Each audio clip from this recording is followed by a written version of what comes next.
টাকা করি কারি কারি তোমার দেখা নাই, তোমার জন্য নতুন বাড়ি তোমার দেখা নাই, বাড়ি হইছে নতুন গাড়ি তোমার দেখা নাই, ব্যাংক ব্যালেন্সের বাড়াবাড়ি তোমার দেখা নাই। তুমি ভয় লাগাইয়া দিছো মনেতে, তুমি ভয় লাগাইয়া দিছো মনেতে, সুখ ভয় লাগাইয়া দিছো মনেতে, তুমি ভয় লাগাইয়া দিছো মনেতে, সুখ ভয় লাগাইয়া দিছো মনেতে, তুমি ভয় লাগাইয়া দিছো মনেতে, সুখ ভয় লাগাইয়া দিছো মনেতে, তুমি ভয় লাগাইয়া দিছো মনেতে।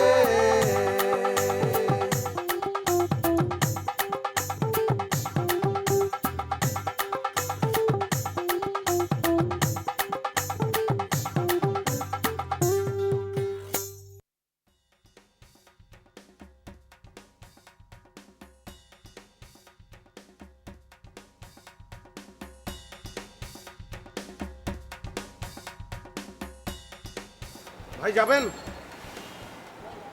এই যে ভাই যাবেন আপনি? এই আপনি মাথা নাড়ছেন কেন? মুখে বলতে পারেন না? কইলামই তো যাবো না ভাই। না আপনি বলেন নাই, আপনি মাথা নাড়ছেন। মাথা নাড়লে বোঝা যায় না যে আমি যাবো না। হ্যাঁ বোঝা যায়, কিন্তু ইচ্ছে করে মাথাটা ফাটাই ফেলি।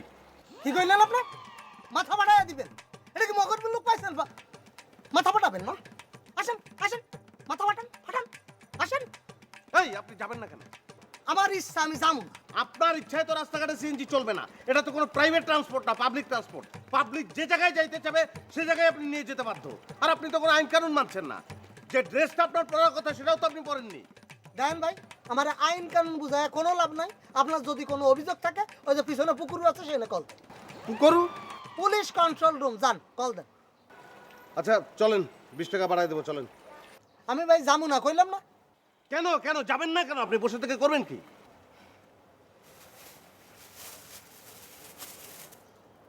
পেয়ারা খান। আচ্ছা ঠিক আছে, আপনি পেয়ারা খান, পেয়ারা খাওয়া শেষ হলে তারপর আমি যাব। জি না, পেয়ারা খাওয়ার পর আমি হোটেলে যাবো ভাত খাইতে। হ্যাঁ ওকে, কোনো অসুবিধা নাই। আমি আপনার সঙ্গে ভাত খেতে হোটেলে যাব, তারপর বাসায় যাব। আচ্ছা ঠিক আছে, আপনি উঠেন। না না খান, আপনি পেয়ারা খান, পেয়ারা খাওয়া শেষ করেন। না ভাই, আগে আপনার পৌঁছে দিয়াই তারপরে পেয়ারা ভাত খাবো না। উঠেন। মিটারে যাবেন তো? একদম মিটারেই যাবো, উঠেন। ওটা খুলে না, ওই পথ দিয়ে উঠেন। এই, এই।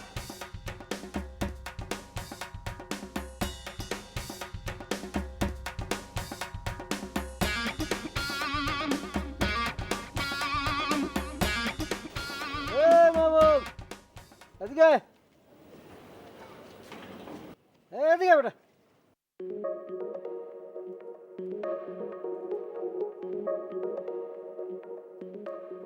আরে বাবু, তুই কি আমার চিনস নাই?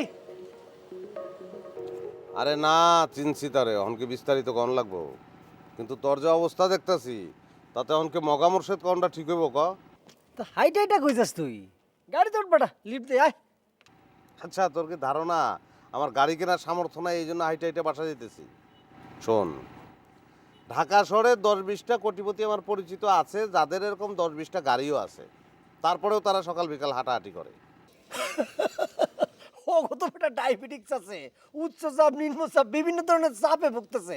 তুই তো ইয়াং পোলা, তোর কি কোনো চাপ আছে নাকি? ওর গাড়ি তোর লিফট দে আয়।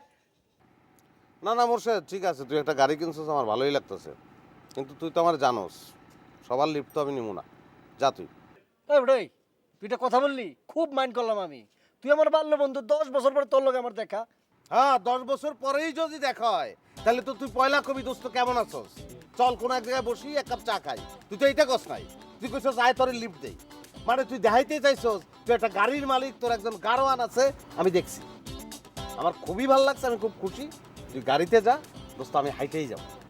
আরে দোস্ত, ঠিকানাটা অন্তত কাট দে একটা, ঠিকানাটা কই থাকস না থাকস।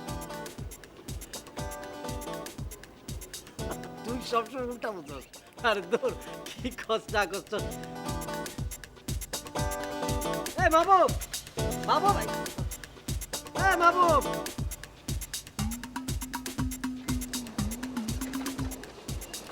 দোস্ত, জরুরি মিটিং আছে, তোমার সাথে পরে কথা আছে দোস্ত।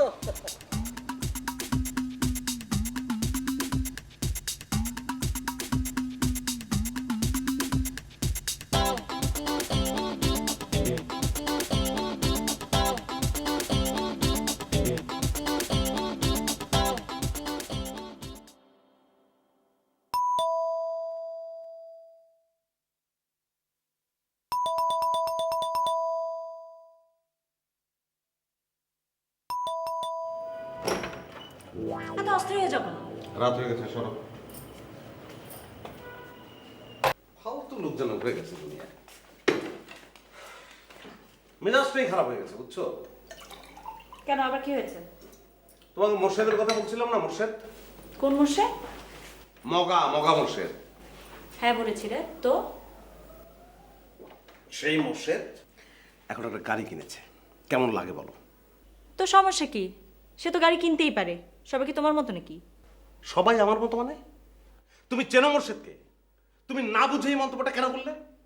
মোর্শেদ আজীবন ছিল ব্যাক বেঞ্চার, আমার পরীক্ষার খাতা থেকেও পাশ করতো, দেখেও ভালো করে লিখতে পারতো না। এসএসসি পরীক্ষার সময় আমি সামনে বসা ও পেছনে বসা, আমি বলছি ও লিখছে। এই সময় ম্যাজিস্ট্রেট হলো, আমি বলছি মোর্শেদ ম্যাজিস্ট্রেট ম্যাজিস্ট্রেট, ও বলে ম্যাজিস্ট্রেট বানান বলে। অঙ্কে সবসময় গোল্লা পেত, দেখেও ঢুকতে পারতো না, প্লাস মাইনাসে ভুল করতো, যেখানে আমি বরাবর লেটার। এই গর্ব নিয়ে তুমিই বসে আছো, সে তো আর বসে নাই। সে হয়তো তার সমস্যা কাটায় ফেলছে, বেশি বেশি টাকা ইনকাম করছে, গাড়ি কিনছে, তাতে তোমার এত হা উতাস কেন? সুইটি, ঠেস দিয়ে কথা বলবা না, এটা নেওয়ার মতো মনের অবস্থা এখন আমার নাই। যে ছেলেটাকে আমি আজীবন বিভিন্ন ক্ষেত্রে লিফট দিয়েছি, সে আজকে আমাকে গাড়িতে লিফট দিতে চায়। এটা তো প্রেস্টিজের ব্যাপার। এই বিষয়টা আমি তোমার সঙ্গে শেয়ার করতে চাচ্ছি, তুমি কি বুঝতে পারছো? তুমি তোমার প্রেস্টিজ নিয়ে থাকো, আমার অনেক কাজ পড়ে আছে, আমি সেগুলো করতে গেলাম। উফ, আমি আমি কেন যে এই কাজ সঙ্গে সবকিছু শেয়ার করতে চাই? একটা আন্ডার ইন্টারমিডিয়েট মূর্খ মেয়ে, তার সঙ্গে সবকিছু আমার শেয়ার করতে। এই তুমি আমাকে কি বললে? না, আমি কিচ্ছু বলি নাই। তুমি ভেবেছো আমি কোনো কিছু শুনি নাই? খবরদার, তুমি আমাকে সবসময় আন্ডার ইন্টার বলবা না। কি বলবো? Degree pass, graduate. আমি তো তোমার পা ধরে বসেছিলাম, হ্যাঁ? প্রাইভেট পড়াতে গিয়ে ছাত্রীর সাথে প্রেম করে যখন বিয়ে করেছিল, তখন তোমার মনে ছিল না?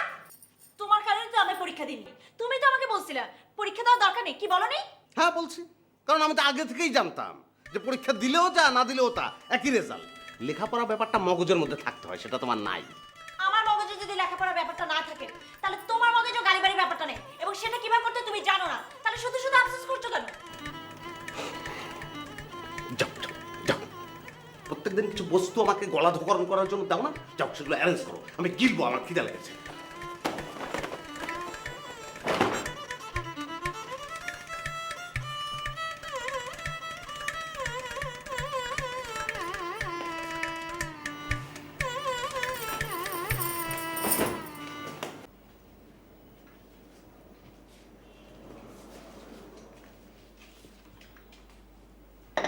সালাম স্যার। ওয়ালাইকুম আসসালাম। স্যার ফাইলটা স্যার। কি যেন সমস্যা এটার? স্যার ফাইলটা অনেকদিন আটকে আছে স্যার। অনেকদিন আটকে থাকবে কেন? আমার আগে এই চেয়ারে যিনি বসতেন উনি কি করেছেন? স্যার আগের স্যারের কথা আপনাকে কি বলবো স্যার, পুরো ফাইলই স্যার খেয়ে ফেলতে চাই। আরে বাবা তুই খাবি খা, অর্ধেক খা, পুরো ফাইলে তুই তুই খেয়ে ফেলিস, তাহলে আর কি থাকলো বলেন তো স্যার? হ্যাঁ তাই তো, পুরোটা খেয়ে ফেললে তো আর কিছুই থাকে না। তো আগের স্যারকে আপনি তুই করে বলতেন? জি না না স্যার, আপনি করে বলতাম স্যার, কথার কথা স্যার। আচ্ছা, তো উনি ফাইলটা আটকে রেখেছিলেন কেন? মানে ওনার ভাষ্যটা কি? স্যার উনি বলেছিলেন কাজটা নাকি এস্টিমেট অনুযায়ী হয়নি। মানে কাজটার কোয়ালিটি রক্ষা করা হয়নি, তাই তো? জি স্যার উনি তাই বলেছিলেন। আপনার কি মনে হয়? স্যার কাজটার কোয়ালিটি ঠিক আছে স্যার। আচ্ছা আচ্ছা, কিভাবে বুঝলেন আপনি? স্যার হাঁটতে হাঁটতে আমি একদিন ওদের প্রজেক্টে গিয়েছিলাম, দেখলাম স্যার সব ঠিক আছে। তো মকবুল সাহেব, আপনি একটা কাজ করেন, জি স্যার। একটা অ্যাপ্লিকেশন করেন। জি স্যার। বিষয়টা হবে পিয়ন পদ হইতে প্রকৌশলী পদে উন্নীতকরণ। মানে বুঝলাম না স্যার। এটা বুঝলেন না, কিন্তু কাজটা কোয়ালিটি হয়েছে এটা আপনি বুঝে গেলেন। মানে কাজটা তো আপনার বোঝার কথা না, এটা তো বোঝার কথা একজন প্রকৌশলী, কিন্তু আপনি বুঝে গেছেন। তা এখন পিয়ন থাকলে চলবে? প্রকৌশলী হতে হবে না? অ্যাপ্লিকেশন করেন, আমার মনে হয় হয়ে যেতে পারে। আর কায়দা কানুন তো নিশ্চয়ই জানেন আপনি। স্যার আপনি কিন্তু আমাকে লজ্জা দিচ্ছেন স্যার। স্যার হয়েছে কি, গরিব মানুষ তো কান্নাকাটি করছে, তাই ফাইলটা নিয়ে আসলাম স্যার। গরিব মানুষ তো, এই গরিবের কত টাকা এখানে আটকে আছে? স্যার ওই সার্কুলার অনুযায়ী টেন্ডার দিয়েছিল তো স্যার, 10 কোটি টাকা স্যার। মানে একজন গরিবের এখানে 10 কোটি টাকা আটকে আছে। জি স্যার। জি স্যার। তা আপনার অবস্থা কি? স্যার আমিও তো স্যার গরিব স্যার। বাহ, গরিবে গরিবে মাসতু তো ভাই। তো ঢাকা শহরে আপনার কি বাড়ি টাড়ি কিছু আছে? স্যার আপনার যে দোয়ায় স্যার কষ্টে মষ্টে একটা বাড়ি ধরেছিলাম, দোতলা পর্যন্ত এসে আটকে গেছে, ছাদটা ঢালাই দিতে পারিনি স্যার। তা আপনি কি এখন ওই বাড়ির নিচতলায় থাকেন? না স্যার, নিচতলা পুরোটাই স্যার গ্যারেজ, দোতলা থেকে স্যার 6 তলা পর্যন্ত আবাসিক ডাবল ফ্ল্যাট স্যার। প্রত্যেকটা ফ্ল্যাটের জন্য স্যার একটা করে গাড়ি, 10টা গাড়ির জন্য স্যার এই গ্যারেজটা স্যার। বাড়িটা কোথায়? স্যার উত্তরায় স্যার, রানাভোলা স্যার। বাহ, খুবই ভালো জায়গা। তো ছাদ টাদ নিয়ে আপনার কষ্ট করার কি দরকার? ওখানে তো ডেভেলপার অলরেডি ঢুকে গেছে, ওদের দিয়ে দেন, ওরা কমপ্লিট করবে। স্যার ডেভেলপারকে কেন দিব স্যার? এটা সমস্যা আছে স্যার। কি সমস্যা বলেন তো? স্যার পুরো বিল্ডিংয়ের অর্ধেক তো তারাই নিয়ে যাবে স্যার, এটা সমস্যা না স্যার? খুবই সমস্যা এটা। তো মকবুল সাহেব, আজকে আমার একটা অদ্ভুত অভিজ্ঞতা হলো। জি স্যার। দুজন অদ্ভুত গরিবের পরিচয় পেলাম। জি স্যার। একজনের আমাদের অফিসে 10 কোটি টাকা আটকে আছে, জি স্যার। আর একজনের উত্তরার বাড়ির ছাদ আটকে আছে। জি স্যার। তা আমার মনে হয় কি, আপনি লেগে থাকেন, লেগে থাকলে আপনার ছাদটা তো এগুলো হয়ে যাবে। আর এসব তরিকা তো আপনি জানেনই। স্যার আমার জন্য দোয়া করবেন স্যার। হ্যাঁ, কিন্তু আমি আপনার জন্য দোয়া করলে তো আপনার ক্ষতি হতে পারে। জি স্যার। যান, দেখবো যান। কেন স্যার? ওয়ালাইকুম আসসালাম।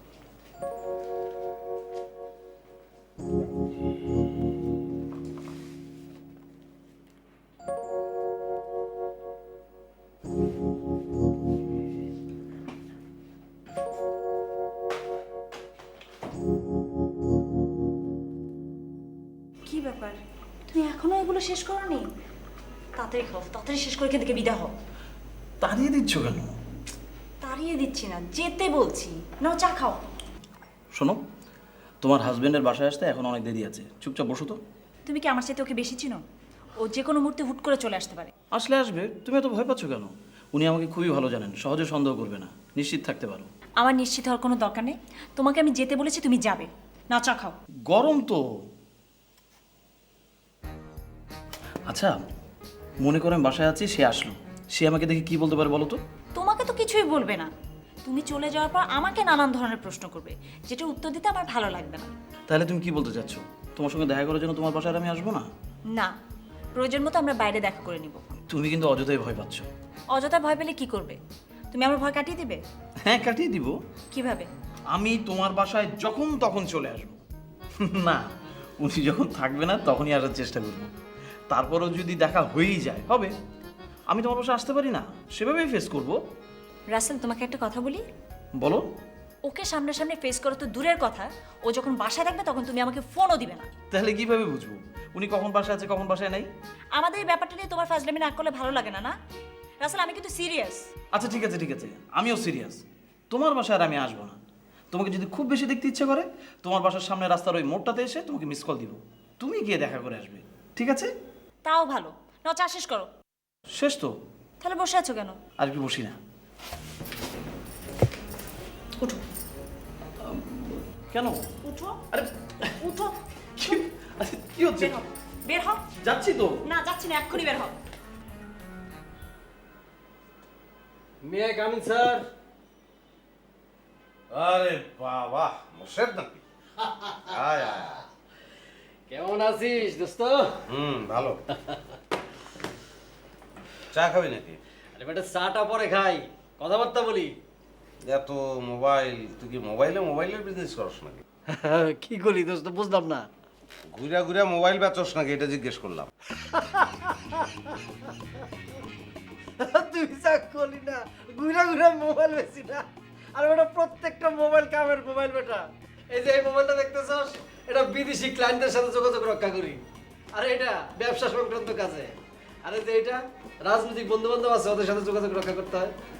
একান্ত ব্যক্তিগত, ফ্যামিলি, বউ। তোর চাকরি বাকরির কি অবস্থা এটা কো? কালকে তোর একটা ভিজিটিং কার্ড দিছি না? দিছিলি তো। ওই অবস্থা। প্রত্যেক কথাই তো হাস্য লাস্য পাস্য, কিছুই বুঝি না, আমার পরে গিয়ে বুঝি। কাম কাজ দিয়ে বেটা শুরু করি। কিন্তু তুই কাজটা কি করো সেটাই তো জানি না। জানবি কেমনে দোস্ত? 10 বছর পরে তোর লগে দেখা। আরে বেটা, বাংলাদেশে এমন কোনো অফিস নাই মোর্শেদ কন্ট্রাক্টর না চিনে। তোর অফিসে প্রথম বেটা কাম দে, কাম করবো। ঠিক আছে, ভালো তো। তুই যেহেতু একজন কন্ট্রাক্টর, তোর নিজেরই তো ভালো জানার কথা। আমরা যখন সার্কুলার দেবো, তুই টেন্ডার ড্রপ করবি, তোর প্রাইস লোয়েস্ট হলে তুই কাজ পাবি, সিম্পল। এটা তো একটা বইপত্রের কথা কইতাছস। বইপত্র রাখ, বইপত্রের বাইরে কথা ক। না, তুই যেটা বললি এটা তোর ক্ষেত্রে ঠিক আছে। মানে স্টুডেন্ট লাইফেও তো তুই বইয়ের বাইরেই ছিলি, আর আমি তো বরাবরই বইয়ের ভিতরে। এখন হঠাৎ করে বইয়ের বাইরে আসবো, এটা কিভাবে সম্ভব? আরে বেটা, বাইরে হইতে চাইলেই বাইরে যায়। বদ্ধ ঘরের মধ্যে আসস, দরজাটা খোল, বাইরে দেখ, ফক ফকা সব পরিষ্কার। স্কুলে পড়ার সময় তারে প্রায় আমি একটা অঙ্ক বোঝানোর চেষ্টা করতাম, তুই কিছুতেই বুঝতি না, মনে আছে? কোন অঙ্কটা রে দোস্ত? ওই যে তেল মাখা বাঁশ ভাইয়া বানর উপরে উঠে। ও বান্দর বান্দর, ওরে বাইরে এত জটিল অঙ্ক আমার মাথায় একটু পয়লা সেকেন্ডে 2 মিটার উঠে ও পরের সেকেন্ডে 1 মিটার নেমে যায়। নাবে নাবে নাবে। এখন ওই অঙ্ক বইয়ের মধ্যে তো বান্দর কোনো ফকফকা পরিষ্কার রাস্তা বাইর করতে পারে নাই, বইয়ের বাইরে এসে একটা রাস্তা বোধহয় বাইর করে ফেলাইছে। কি করস? মামানি তোর কথাটা আমি বুঝতে পারতেছি না। বান্দরটা তুই কোন একটা জায়গায় হয়তো পৌঁছাইছস, কিন্তু তুই মনে করতেছস ওইটা সবচেয়ে উঁচু জায়গা। তুই তো আসলো আসলো আসলো আসলো কেমনে যে কথা কস প্যাস পস পায় না কিছুই বুঝি না। আচ্ছা বাদ দে, কাম কাজ দে। বললামই তো, সিস্টেম তো একটাই, সার্কুলার হবে, টেন্ডার ড্রপ করবি, প্রাইস লোয়েস্ট হলে কাজ পাবি, নাহলে পাবি না। তুই দোস্ত সার্কুলার মার্কুলার বাদ দে, কবে বের কোন ঠিক ঠিকানা আছে নাকি? তুই আমার ইমার্জেন্সি কাজ দে। না, সার্কুলারের বাইরেও যে আমরা কাজ করাই না সেটা কিন্তু না, কিন্তু সেটাও তো একটা মিটিংয়ের ব্যাপার। এখন আমার আন্ডারে একজন নির্বাহী প্রকৌশলী আছেন, একজন সহকারী প্রকৌশলী আছেন, একজন উপসহকারী প্রকৌশলী আছেন, মানে সবার সঙ্গে মিটিং করেই তো সিদ্ধান্তটা নিতে হয়। তবে বন্ধু হিসেবে তোমার আমি এতটুকু হেল্প করতে পারি যে ইনফরমেশনটা তুমি জানতে পারবা, বাস তাইলে হইব দোস্ত। কিন্তু তোমাকে আসতে হবে অ্যাকর্ডিংলি, মানে তোমাকে টেন্ডার সাবমিট করতে হবে এবং তোমার প্রাইসটা হবে লোয়েস্ট। হইবে না, এত কিছু করতে হলে তোর কাছে আইসি গেলি, এগুলো সব তুই করবি। তোর সাথে যেহেতু আমার দেখা হয়েছে আর আমি অফিস পর্যন্ত যেহেতু আইছি, এইখানে আমি কাজ করবো, চিন্তা নাই। আচ্ছা যাক দোস্ত, আজকাল কথা না কই, আমার এক জায়গায় মিটিং আছে, যাইতে হবে। চা খা। না না, জরুরি মিটিং। ওকে দোস্ত, হ্যাঁ, যা। আল্লাহ হাফিজ।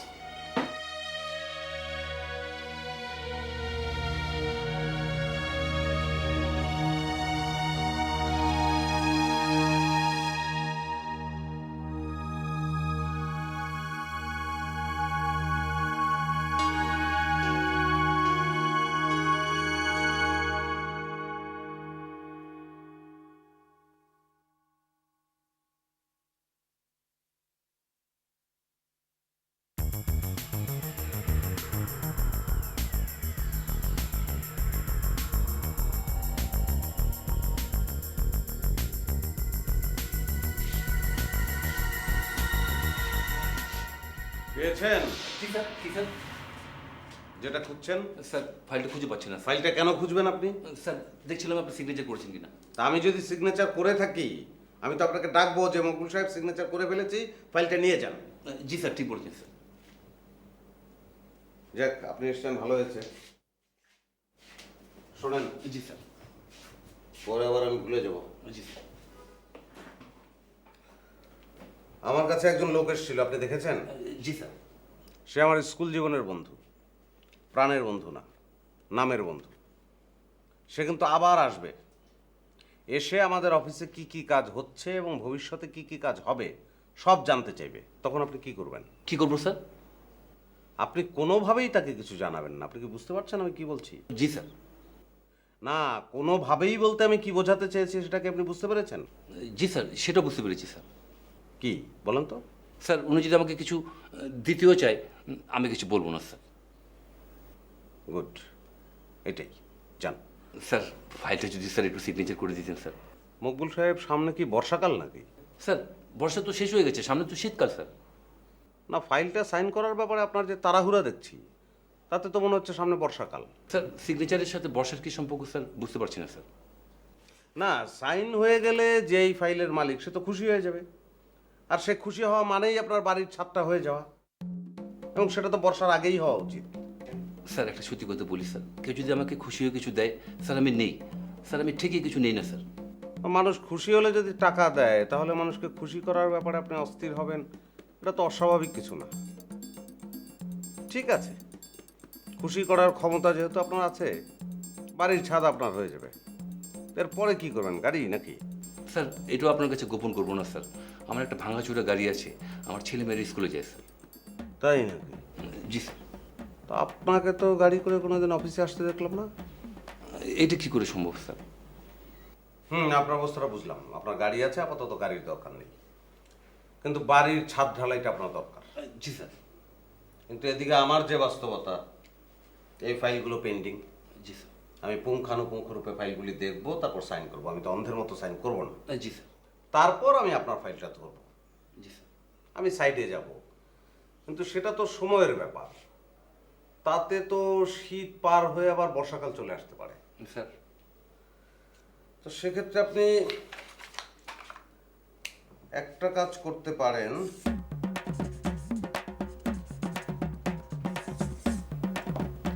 নেন, ধরেন, স্যার এটা কি? এটা আমার সিগনেচার। জানি স্যার। এটা আপনি নকল করবেন। তারপর আপনার যাদের যাদের খুশি করার কথা, মানে যাদের খুশি করলে আপনার বাড়ির ছাদ ঢালাইটা হবে, তাদের খুশি করা শুরু করে দেন। স্যার আমি তো পারবো না স্যার। এই, ধরেন এটা। কালকের মধ্যে হুবহু নকল করে আমাকে দেখাবেন। যদি হুবহু নকল করতে না পারেন, আপনাকে আমি খাগড়াছড়ি ট্রান্সফার করবো। জি স্যার। জানো কি? ধন্যবাদ স্যার। তোর টাকা তো তুই গাড়ি কিনবি কে? তোর তো গাড়িটা চিন্তা করতে হবে না, আমি তোর গাড়ি কিনে দিব বেটা। তুই আমারে গাড়ি কিনা দিবি কেন? একটু সমস্যা হতে পারে, এই কথাটা আপনি আমাকে প্রথমে বলবেন না? আপনি তো বলেন নাই। বলবো কি, এটা টিপটপ গাড়ি, রানিং গাড়ি, তো এটা তো কি বলবো? রানিং গাড়ি থেমে গেল কেন? তোমার জন্য নাকি তার মায়াও লাগে, আমার জন্য মকবুলের কেন মায়া লাগবে? কারণ তার বাড়ি গাড়ি আছে। তুমি এখন পর্যন্ত একটা ফ্ল্যাটের বুকিংও দিতে পারো না। টাকা করি কারি কারি তোমার দেখা নাই, তোমার জন্য নতুন বাড়ি তোমার দেখা নাই, বাড়ি হইছে নতুন গাড়ি তোমার দেখা নাই, ব্যাংক ব্যালেন্সের বাড়াবাড়ি তোমার দেখা নাই। তুমি ভয় লাগাইয়া দিছো মনেতে, তুমি ভয় লাগাইয়া দিছো মনেতে সুখ, ভয় লাগাইয়া দিছো মনেতে, তুমি ভয় লাগাইয়া দিছো মনেতে সুখ, ভয় লাগাইয়া দিছো মনেতে, তুমি ভয় লাগাইয়া দিছো মনেতে সুখ, ভয় লাগাইয়া দিছো মনেতে, তুমি ভয় লাগাইয়া দিছো মনেতে।